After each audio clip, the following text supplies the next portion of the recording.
WhatsApp guys, my name is Ritesh. I welcome you back to one more video with us. आज हम लोग करने वाले मैन्युफैक्चरिंग इंडस्ट्री का second part of the video. हम लोगों ने इससे पहले पार्ट 1 कवर कर लिया, जहाँ पे हमने मीनिंग ऑफ इंडस्ट्री समझा था, इंपॉर्टेंस ऑफ मैन्युफैक्चरिंग इंडस्ट्री समझा था। We understood about industrial classification and agro based industry तक हम लोगों ने कुछ चीज़ें कवर की थी। आज इस वीडियो में हम लोग उससे आगे थोड़ा बढ़ने वाले हैं, where we are going to be covering about mineral based industries, जिसमें आयरन, एल्यूमिनियम एंड कॉपर के इंडस्ट्रीज़ के बारे में हम लोग बात करेंगे। उसके अलावा भी आपको काफ़ी अदर इंडस्ट्रीज़ का मेंशन आपके टेक्स्ट बुक में किया हुआ है, जो आपके सिलेबस का एक हिस्सा है, जिसके बारे में भी हम लोग पढ़ने वाले हैं। और ये सारी इंडस्ट्रीज़ जो है आपको आपके स्क्रीन पर भी दिख रही होंगी। Without wasting much time, let's just quickly get started with the first industry, जिसके बारे में हम लोग डिस्कशन करेंगे, which is iron and steel industry. अब आयरन एंड स्टील इंडस्ट्री को हम लोग access of modern industrial and economic development कहते हैं। इसके पीछे का कारण क्या है? आज जो स्टील बनता है, उस स्टील से हम लोग मशीनरी मैन्युफैक्चरिंग करते हैं, और उस मशीन से हम लोग वो सारी चीज़ें बनाते हैं जो चीज़ें हमें हमारी ज़रूरतों को फुलफ़िल करने के लिए ज़रूरी होती है। So whether we talk about our countries development in terms of further manufacturing, GDP growth, तो ये सारी चीज़ें तभी हो पाएंगी जब हमारे पास आयरन एंड स्टील होगा।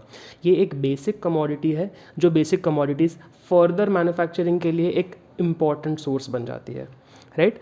That is why we refer to this as a basic और की इंडस्ट्री, बिकॉज इसके आउटपुट के बेसिस पे काफ़ी ज़्यादा इंडस्ट्रीज़ को इनपुट मिलता है, मशीन्स मिलते हैं, जिससे वो फर्दर मैन्युफैक्चरिंग कर सकते हैं। अब if we talk about the importance of this industry as far as the global participation of India in iron and steel production is concern, तो हम लोग ग्लोबली रैंक 5 होल्ड करते हैं। हमारे यहाँ पे इंडिया के अंदर जितना स्टील मैन्युफैक्चर होता है, वो उसका आउटपुट ग्लोबली हम लोगों को 5th रैंक पे पहुँचा रहा है, ठीक है। Now when we talk about steel, steel कहीं ना कहीं एक प्रोसेस्ड फॉर्म, एक फिनिश प्रोडक्ट है जो इस इंडस्ट्री का आउटपुट बनता है, राइट? सो अगर हमें स्टील बनाना है, तो हम लोगों ने देखा था manufacturing is basically talking about conversion of raw material to finish goods. मैंने आपको बताया कि स्टील जो है वो इस इंडस्ट्री का क्या है, फिनिश प्रोडक्ट है। तो स्टील बनता कैसे है? हम लोग आयरन ओर, जो रॉ मटेरियल है, जो नेचुरल रिसोर्स है, उसके साथ लाइमस्टोन और मैंगनीज को जब मर्ज करते हैं, मिक्स करते हैं इन अ सर्टन प्रपोर्शन, तो हम लोगों को जो है उस प्रोसेस के आउटकम में स्टील मिलता है। तो ये चीज़ आपको एक ध्यान में रखना पड़ेगा कि what are the inputs that go into making the output of steel. अब आयरन एंड स्टील इंडस्ट्री जो है, ये एक नई इंडस्ट्री नहीं है। This has been an ancient industry as far as India is concern. अगर हम लोग थोड़ा सा पास्ट में देखें, तो इंडिया डमास्कस को आयरन एक्सपोर्ट करता था तलवारें बनाने के लिए, स्वॉर्ड्स बनाने के लिए।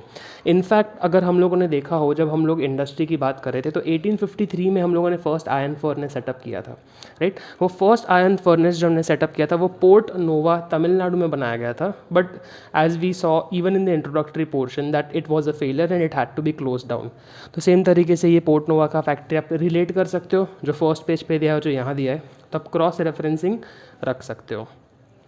Now as far as the iron and steel industry is concern and private sector participation is concern, Tata iron and steel company 1907 में सेटअप किया गया था, which has definitely been one of the most important contributories as well as steel output in our countries are concern, ठीक है। अब हमने देखा कि Tata iron and steel company जो है वो एक प्राइवेट सेक्टर पार्टिसिपेंट है।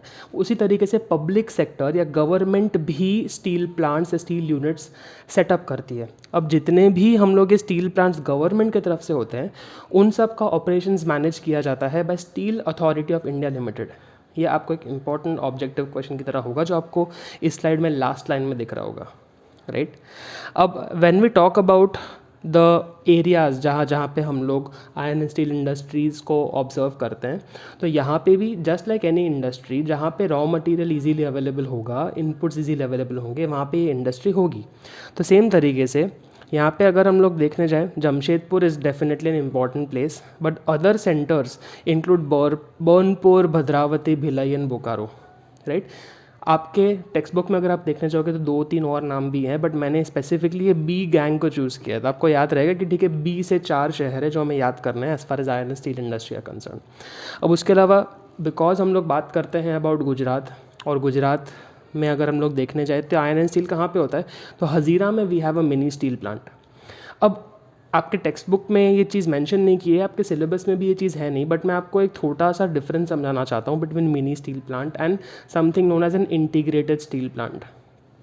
अब when we talk about the process of creating steel, तो हम लोग रॉ मटेरियल से लेके फिनिश गुड्स में जाते हैं जिसमें मल्टीपल प्रोसेसेस बीच में होते हैं, राइट। अब अगर हम लोग उन प्रोसेस को from start to end iron ore से लेके स्टील तक पूरा एक ही फैक्ट्री के अंदर अगर कंप्लीट करते हैं ना, तो उसको हम लोग एक इंटीग्रेटेड स्टील प्लांट बोलते हैं। रीज़न कि पॉइंट ए से लेके पॉइंट जेड सारा काम एक ही जगह पे एक ही फैक्ट्री में हो रहा है। बट कभी कभार क्या होता है, हम लोग छोटे छोटे प्रोसेसेस को ब्रेक डाउन कर देते हैं और वो टुकड़े टुकड़े में अलग अलग फैक्ट्री में काम होके आता है। तो जब वो टुकड़े टुकड़े में अलग अलग फैक्ट्री में काम होके आ रहा है या फिर हम लोग किसी स्टील का रिसाइकलिंग कर रहे हैं, तो ये सारी चीज़ें जो होते हैं वो मिनी स्टील प्लांट्स में होते हैं। इनमें इन्वेस्टमेंट कम लगता है, इनमें इलेक्ट्रिक फर्नेसेस का यूज़ होता है, इनका आउटपुट लेवल छोटा होता है, प्रोडक्शन कैपेसिटी छोटी होती है, और ये जो है ये part of the process normally carry out करते हैं। तो आई होप आपको ये mini steel plant and integrated steel plant जो मैंने यहाँ पे लिखा हुआ है उसके बारे में डिफरेंस जो है वो पता चला हो। Now after having covered iron and steel industry we will move forward towards the aluminium refining industry. अब एल्यूमिनियम रिफाइनिंग इंडस्ट्री में सबसे पहले जो आपको याद रखना है वो ये याद रखना है कि एल्यूमिनियम ये ज़रूरी क्यों है।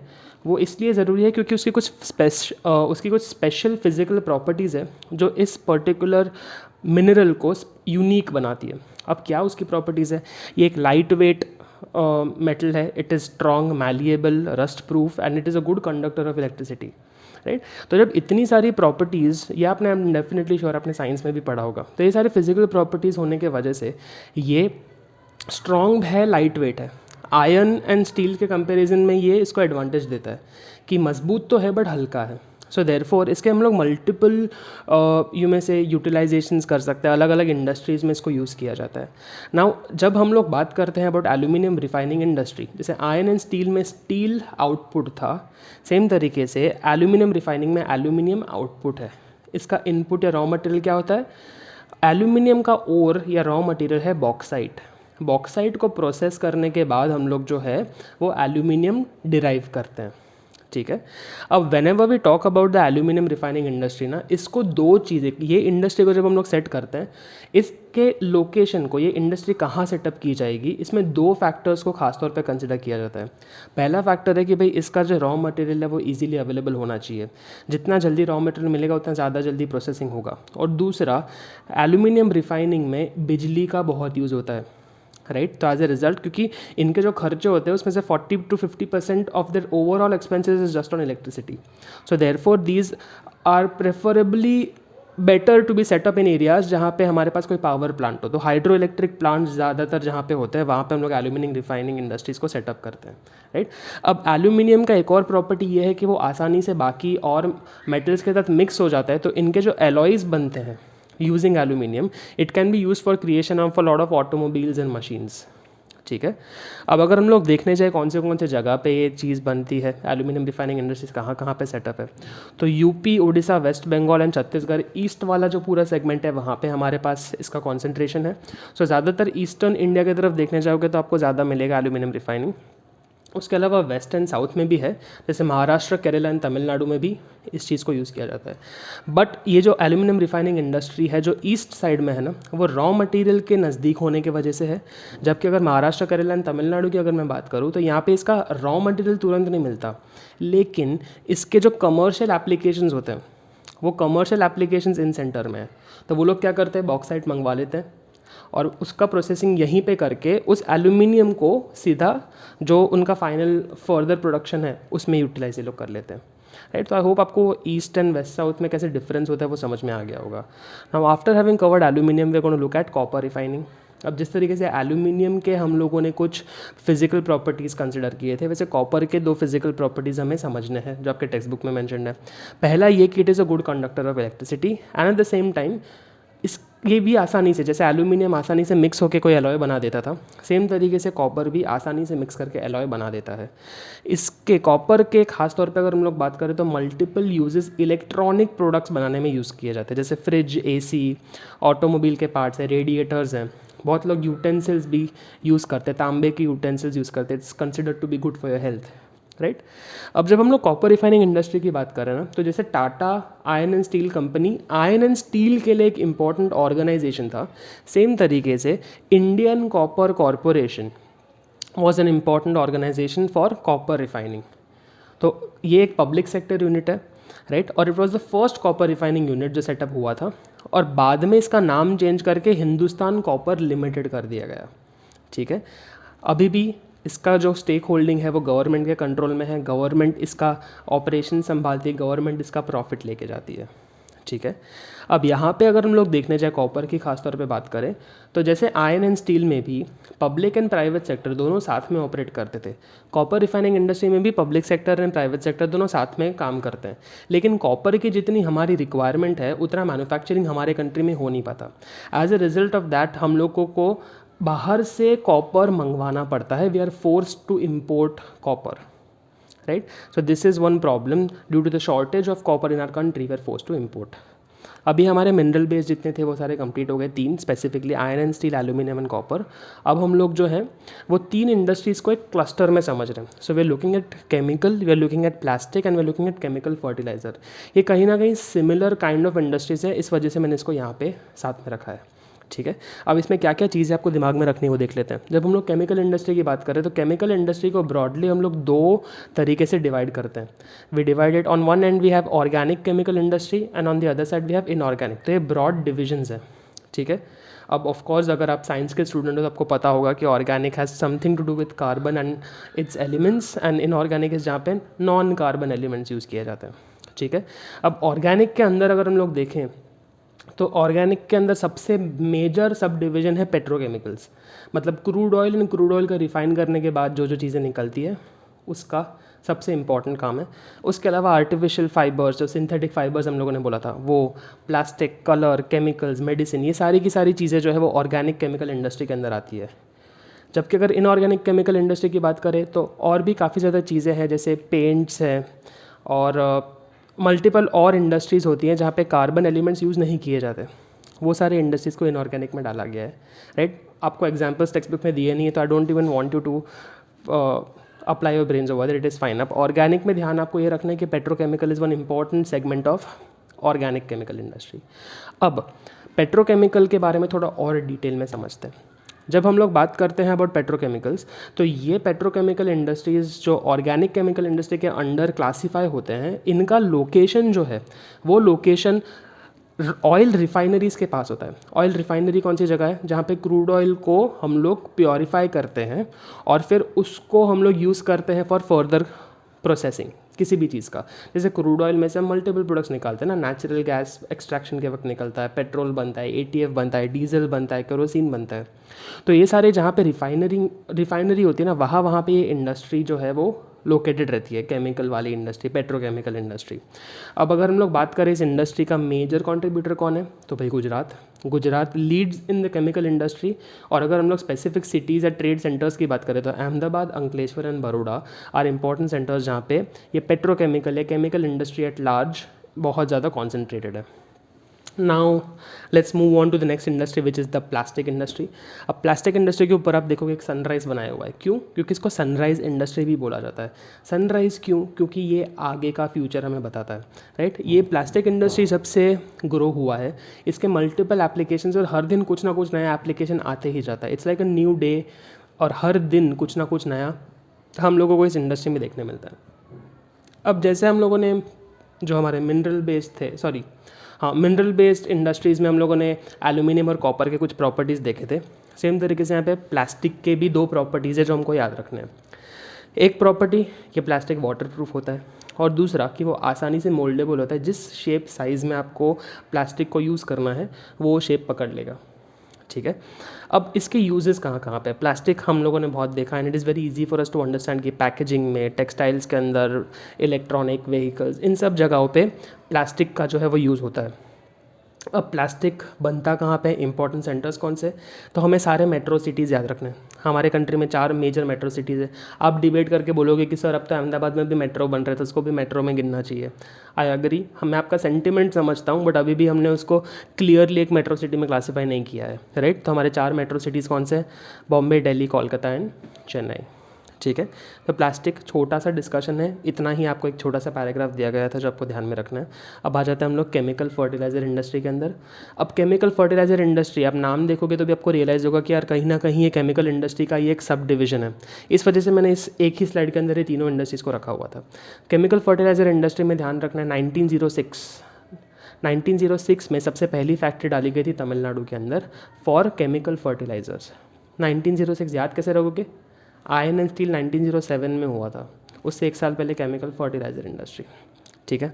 अब ये फर्टिलाइज़र कॉरपोरेशन ऑफ इंडिया इस फैक्ट्री को चलाता था, राइट। और इसका जो मेन ऑफिस है वो कहाँ पे? Sindri is the area, it's the name of the district. ठीक है।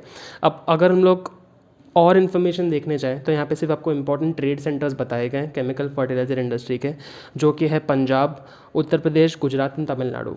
ये जितने भी स्टेट्स हैं ना, वहाँ पे अगर आप देखोगे तो agriculture is practised on a large scale.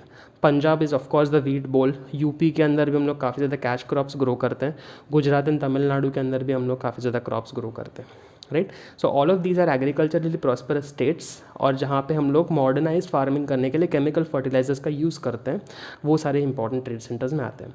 अगर गुजरात में थोड़ी गहराई में हम लोग देखें तो कौन से इंपॉर्टेंट सेंटर्स है, तो उसमें कलोल, हजीरा, कंडला एंड वडोदरा, और भी नाम है, बट अगर आपने 3-4 नाम याद रख लिए, it should be more than enough for you to remember. इसके अलावा इन इंडस्ट्रीज़ में ज़्यादा कुछ इन्फॉर्मेशन नहीं है, आप टेक्स्ट बुक भी रेफ़र करके देख सकते हैं। आगे बढ़ते हैं, सीमेंट इंडस्ट्री के बारे में देखते हैं। Cement industry is an important industry हमारे कंट्री के लिए, क्योंकि हम लोग सेकेंड लार्जेस्ट मैन्युफैक्चरर हैं as far as cement in the global level is concern. China के बाद हम लोग सेकेंड लार्जेस्ट कॉन्ट्रीब्यूटरी हैं for cement manufacturing, and we produce 6% of the world's production, right. Cement वहाँ पे ज़रूरत होगा जहाँ पे हमें इंफ्रास्ट्रक्चर डेवलप करना है, तो रोड्स, डैम, ब्रिजेस, बिल्डिंग्स कुछ भी बनाना हो, सीमेंट या कॉन्क्रीट का रिक्वायरमेंट आपको होता ही है, राइट। अब cement is again what? A final product. इस फाइनल प्रोडक्ट को बनाने के लिए चाहिए क्या? तो इनपुट में हमको चाहिए limestone, gypsum, coal and clay. इन सारी चीज़ों को जब हम लोग मिक्स करते हैं तब जाके हमारा सीमेंट जो है वो रेडी होता है, राइट। अब सीमेंट इंडस्ट्री को हम लोग एक हैवी इंडस्ट्री बोलते हैं। हैवी क्यों? क्योंकि पहली बात, जो वेट ऑफ मटेरियल्स है, चाहे लाइमस्टोन, जिप्सम, कोले, सारी की सारी चीज़ें बहुत हैवी होती है, और इसका जो फाइनल प्रोडक्ट होता है वो भी काफ़ी हैवी होता है, राइट। तो because of that it is known as a heavy industry. At the same time जब सीमेंट की कोई आप प्लांट देखोगे या फैक्ट्री देखोगे, उसमें भयंकर लेवल का इन्वेस्टमेंट जाता है। तो because of the heavy investment also this cement industry is called a heavy industry. तो because of weight of the material as well as the investment involve, we refer to the cement industry as a heavy industry. अब cement industry का location कहाँ पे setup किया जाएगा? जैसे बाकी सारे इंडस्ट्रीज़ का होता है, सेम तरीके से इसका भी है। जहाँ पे रॉ मटेरियल और इंफ्रास्ट्रक्चर आसानी से मिल जाएगा, वहाँ पे सीमेंट इंडस्ट्री को हम लोग सेटअप कर देंगे। Now Gujarat is an important centre for cement. आप लोगों को पता होगा अंबुजा सीमेंट का फैक्ट्री भी गुजरात के अंदर ही है, right. Now if you talk about electronics, जो हमारा नेक्स्ट इंडस्ट्री है, इलेक्ट्रॉनिक्स में अगर आप देखने जाओ तो काफ़ी ज़्यादा फैक्ट्स दिए हैं जो MCQ के पॉइंट ऑफ व्यू से आपके लिए बहुत ज़्यादा ज़रूरी हो जाएंगे। अब इलेक्ट्रॉनिक्स इंडस्ट्री हमको बोला गया है, बट हम लोग इसको समझेंगे एज टेलीकम्युनिकेशन इंडस्ट्री, ठीक है। अब 1905 में हम लोगों ने रेडियो एंड टेलीफोन इंडस्ट्री का एस्टैब्लिशमेंट किया था, सेटअप किया था, और इसका मेन मुद्दा जो था वो हमारे लिए ये था कि भाई हम लोगों को आकाशवाणी, जो ऑल इंडिया रेडियो है, उसके लिए इंस्ट्रूमेंट्स क्रिएट करने थे, as well as weather department के लिए, which is Indian meteorological department के लिए हम लोगों को इक्विपमेंट बनाना था। इस वजह से हम लोगों ने शुरुआत की थी 1905 में इस इंडस्ट्री की। अब 1956 में भारत इलेक्ट्रॉनिक्स लिमिटेड BEL करके एक प्रॉपर पब्लिक सेक्टर यूनिट, एक कंपनी सेटअप की गई जो इन ऑपरेशंस को काफ़ी एक बड़े लेवल पे ले जाने लगी, ठीक है। आज के तारीख में अगर हम लोग देखने जाएं तो ये भारत इलेक्ट्रॉनिक्स लिमिटेड और Indian space research organisation ISRO, ये लोग दोनों मिल के काफ़ी ज़्यादा इलेक्ट्रॉनिक इक्विपमेंट्स जो है वो बनाते हैं, वो क्रिएट करते हैं। इंडिया के पॉइंट ऑफ व्यू से देखने जाए तो बेंगलुरु या बैंगलोर को हम लोग एक इलेक्ट्रॉनिक कैपिटल ऑफ इंडिया मानते हैं, या फिर उसको सिलिकॉन वैली ऑफ इंडिया के नाम से भी जाना जाता है। इस बैंगलोर शहर के अंदर आपको काफ़ी ज़्यादा software park, science parks and technological park मिलेंगे। अब ये पार्क कौन सा पार्क है? जो गार्डन वाला पार्क होता है वो? बिल्कुल नहीं।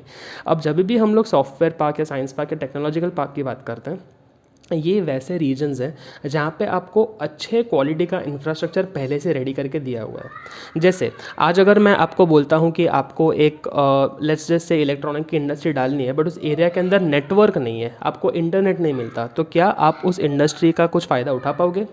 बिल्कुल नहीं।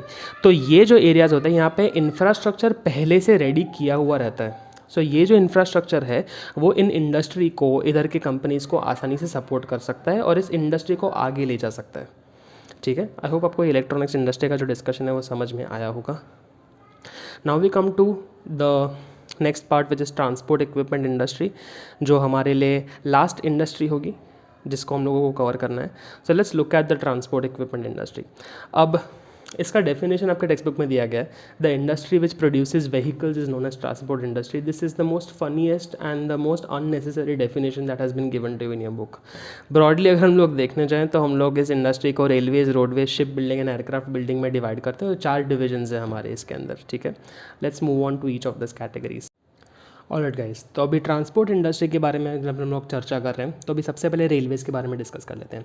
रेलवेज़ की जब हम लोग बात करेंगे तो इंडिया के अंदर गवर्नमेंट का या पब्लिक सेक्टर का ज़्यादातर कंट्रोल रेलवेज़ के ऊपर है, और रेलवेज़ अपने आप में एक पूरी तरीके से कॉम्प्रिहेंसिव यूनिट है। क्योंकि वो अपना इक्विपमेंट जैसे कि इंजन है, कोच है वगैरह सब कुछ खुद ही बना लेते हैं। राइट, हमारे कंट्री के अंदर ही खुद बन जाता है। इस इंडस्ट्री की जितनी भी रिक्वायरमेंट्स है विद इन द कंट्री हम सेटिस्फाई कर लेते हैं। अब रेलवे इंजन्स को हम लोगों को 3 तरीके के फ्यूल पैटर्न्स में समझना है। We had steam engines, we have diesel engines and we have electric engines. Steam engines coal पे चलते थे, आज की तारीख में उसको बंद कर दिया गया है because first of all it is not at all sustainable, और दूसरा ये जो इंजन्स अभी रखे गए हैं वो भी सिर्फ हेरिटेज की वैल्यू रिटेन करने के लिए रखे गए, टूरिज्म पर्पजेज़ के लिए रखे गए। लार्ज स्केल पे कमर्शियल ट्रांसपोर्टेशन स्टीम इंजन्स के थ्रू नहीं किया जाता। आज के तारीख में diesel and electric engines are the most preferred modes of railway engines in our country. Right, अब अगर आप ऊपर वो रेलवे का जो फोटो देखोगे तो इसमें आपको रियलाइज़ होगा दैट इंजन वाला जो पोर्शन है वो रेड में है एंड पीछे आपको पैसेंजर कोचेस दिख रहे हैं। तो इन्हीं सब चीज़ों का मैन्युफैक्चरिंग जो आज हमारे कंट्री में हो रहा है। अगर हम इंजन मैन्युफैक्चरिंग की बात करते हैं तो public as well as private sector दोनों ही मिल के इंजन हमारे कंट्री में बनाते हैं। अब हमें नीचे यहाँ पे नाम दिए गए हैं कौन कौन से ऑर्गेनाइजेशंस हैं जो ये इंजन्स बनाते हैं और उनका लोकेशन कहाँ कहाँ पे है।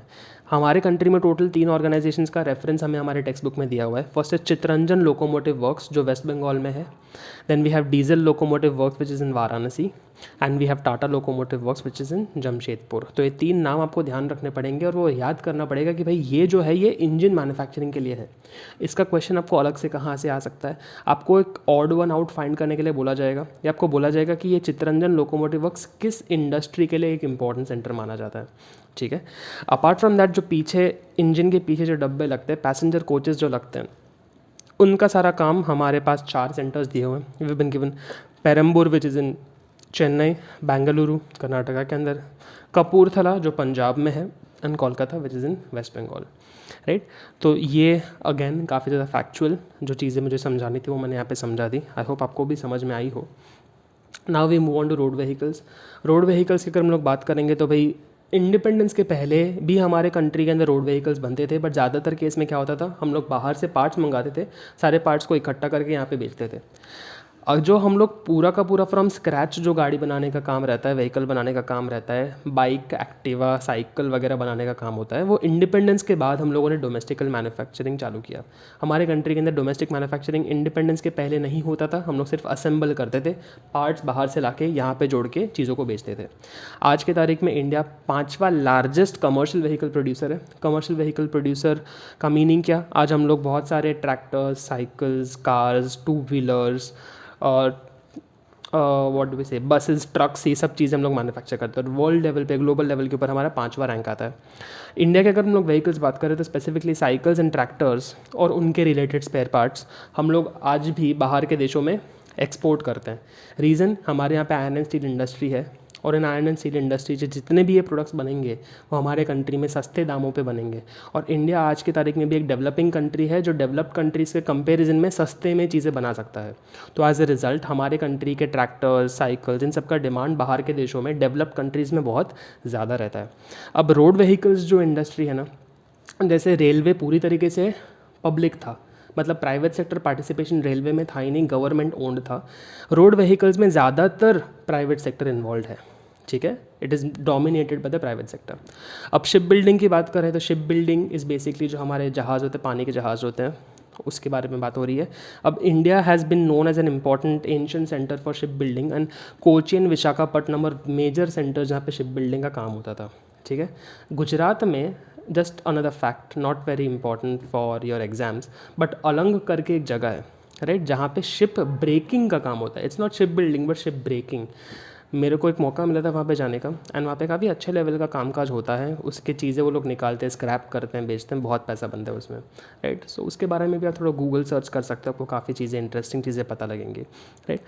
मूविंग अहेड, अगर हम लोग एयरक्राफ्ट्स के बारे में बात करते हैं, हेलीकॉप्टर्स एंड एयरक्राफ्ट्स हमारे कंट्री में मैन्युफैक्चर होते हैं, एंड उसका मेजर जो सेंटर्स हैं वो बेंगलुरु, नासिक, हैदराबाद एंड लखनऊ में हो रहा है, ठीक है। अभी भी हम लोग पैसेंजर एयरक्राफ्ट नहीं बनाते, जो बोइंग है या फिर जो फ्लाइट्स में आप ट्रैवल करते हो, राइट, जितने भी एयर कैरियर्स हैं उनके जो पैसेंजर व्हीकल्स है वो हम नहीं बनाते, हम लोग हेलीकॉप्टर्स एंड कमर्शियल एयरक्राफ्ट बनाते हैं। Alright guys, so after having covered all the types of industries, now we come to the last portion जो कि है इंडस्ट्रियल पोल्यूशन के बारे में, एंड इस इंडस्ट्रियल पोल्यूशन का सोल्यूशन हमें क्या निकलना चाहिए उसके बारे में। नाउ आपके टेक्स्ट बुक में लिखा गया है डिटीरियोरेशन ऑफ एनवायरमेंटल कंडीशंस और worsening of quality of environment due to natural और man induced reasons is called environmental degradation. आज हम लोग इंडस्ट्री चलाते हैं हमारे बेनिफिट के लिए, हमारे प्रॉफिट के लिए, बट ये प्रॉफिट कमाने के चक्कर में ना हम लोग काफ़ी ज़्यादा नेचुरल रिसोर्सेज को वेस्ट करते हैं। हम लोग वेस्ट जो हमारा जो बाय प्रोडक्ट निकलता है प्रोडक्शन करते वक्त, उस वेस्ट को, उस कचरे को हम लोग ट्रीट नहीं करते और ऐसे ही एनवायरनमेंट में वापस छोड़ देते हैं, जो कि एनवायरनमेंट की क्वालिटी को डिग्रेड करता है, फ्यूचर जनरेशन्स के लिए रिसोर्सेज का जो रिजर्व है उसको कम करता है, एंड इसकी वजह से एनवायरनमेंट जो है वो बुरा बनते जाता है, क्वालिटी ऑफ एनवायरनमेंट जो है वो गिरती जाती है, राइट। अब ये पोल्यूशन जो है, एनवायरमेंटल डिग्रेडेशन जो है वो ब्रॉडली हम लोगों को 4 तरीके से देखने को मिलता है, which is air pollution, water pollution, land pollution and noise pollution. अब एयर पोल्यूशन की जब बात कर रहे हैं तो हम लोग डेंजरस गैसेस हमारे फैक्ट्रीज़ में से बाहर निकलते हैं जो ह्यूमन हेल्थ के लिए बहुत ज़्यादा ख़राब है, जैसे कि carbon monoxide and sulphur dioxide, right. ये दोनों गैसेस आपको याद रखने पड़ेंगे, फिल इन द ब्लैंक वगैरह में इंपॉर्टेंट हो सकता है। अब बिकॉज ये गैसेस हवा में जा रहे हैं तो हमारी क्वालिटी, एयर क्वालिटी जो है वो बेकार होते जा रही है और इंसानों को बहुत ज़्यादा प्रॉब्लम्स होती हैं, डिफ़िकल्टी इन ब्रीदिंग होती है। तो अभी एयर पोल्यूशन का प्रॉब्लम है तो कैसे सॉल्व करने का, जो हमारे फैक्ट्रीज़ है जहाँ से ये इसका एयर पोल्यूशन का सोर्स है वहाँ पे हम लोग काफ़ी ज़्यादा फिल्टर्स, स्क्रबर्स एंड प्रेसिपिटेटर्स हम लोग इंस्टॉल कर सकते हैं, ताकि जितना ये धुआं बाहर जा रहा है वो थोड़ा बहुत ट्रीट होके बाहर जाए। हम लोग कम्प्लीटली इसको ख़त्म नहीं कर सकते, क्योंकि अगर हम लोगों ने फैक्ट्रियाँ बंद कर दी तो एम्प्लॉयमेंट नहीं होगा, हमारे कंट्री में जीडीपी नहीं बनेगा। तो हम लोग ये तो नहीं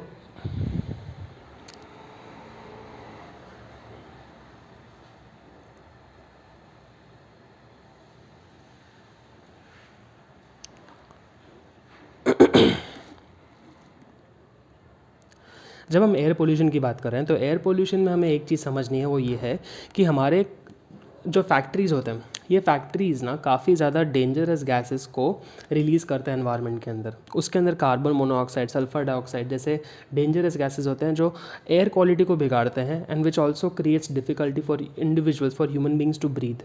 अब इसका सोल्यूशन क्या है, इन फैक्ट्रीज़ के जो चिमनीज़ है वहाँ पे हम लोग filters, scrubbers and precipitators install कर सकते हैं, जिसके थ्रू ये जो गैसेस बाहर जा रहे हैं उसमें कुछ ट्रीटमेंट हो सके, ताकि जो हवा है वो इतनी ज़्यादा ना बिगड़े, राइट। जब वाटर पोल्यूशन की बात करते हैं तो जितनी भी फैक्ट्रीज़ में वाटर वेस्ट बनता है, केमिकल फैक्ट्रीज़ में ज़्यादातर ये होता है, वो अपना जो सारा वेस्ट होता है वो नदियों में बहा देते हैं, और नदियों में बहाने की वजह से वो मरीन डाइवर्सिटी या मरीन इकोसिस्टम जो होता है वो पूरी तरीके से डिस्टर्ब हो जाता है, राइट। नाउ इसका सोल्यूशन क्या है कि भाई जब पानी को आप वापस भेज रहे हो, नदी में डाल रहे हो, तो उसको ट्रीट करो। इंडस्ट्रियल वाटर वेस्ट को भी अगर हम लोग ट्रीट कर सके तो उसको पीने के पानी में भी वापस कन्वर्ट किया जा सकता है। Recycling of water waste is definitely possible and it is a reality today, तो हमें वो करना चाहिए, right. Land pollution is basically जब हम लोग सारा वेस्ट और कचरा जो होता है वो भी अगेंस्ट लॉज हम लोग फेंक देते हैं, खुले में डाल देते हैं, उसकी वजह से काफ़ी ज़्यादा डिजीज़ वगैरह स्प्रेड होता है, ह्यूमन क्वालिटी ऑफ लाइफ को इम्पैक्ट करता है। इस वेस्ट को भी हमें ऐसे नहीं जाने देना चाहिए, we should treat that waste so that it doesn't cause any harm to the environment और to human life. And last में होता है नॉइज़ पोल्यूशन। नॉइज़ पोल्यूशन की वजह से आपको इस पर्टिकुलर वीडियो में भी काफ़ी ज़्यादा नॉइज़ सुनाई दिया होगा। होली का समय है, आसपास के लोगों के घरों पे गेस्ट आए, बच्चे खेल रहे हैं, कूद रहे हैं, तो आपको आवाज़ आज शायद थोड़ा डिस्टर्ब किया होगा, तो प्लीज़ मुझे उसके लिए माफ़ करना।